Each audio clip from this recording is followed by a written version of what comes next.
توکل کر. اور توکل دا مطلب قطع نہیں کہ گھر ہی بہ جاؤ. نہ ہاتھ کنے دیتے نے؟ اللہ نے. دماغ دیتا ہے رب نے.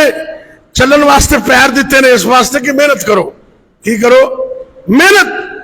ایک صحابی آیا اپنی اونٹنی ایویں میدان سے چھڑ کے نا تے نبی پاک نو کہندے اے اللہ دے نبی صلی اللہ علیہ وسلم میں اونٹنی نو اللہ دے توکل چھڈ آیا رب دے توکل.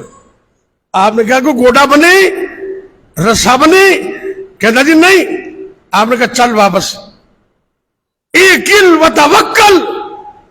اونٹنی دا گوڈا بن کے آ پھر رب تے سہارا کری توکل کرے.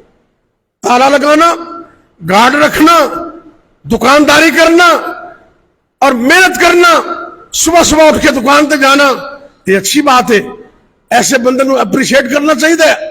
یہ توکل دے منافی نہیں. ہاں توکل دے منافی یہ چیز ہے کہ تم اپنی دکان نو ہی رب سمجھنا میں کہ میں نے رزق دے اتھوں ہی ملتا ہے. نہیں یہ دکان تے بہانے. رزق عطا کرنے والا کون ہے؟ مل کے بولو کون ہے؟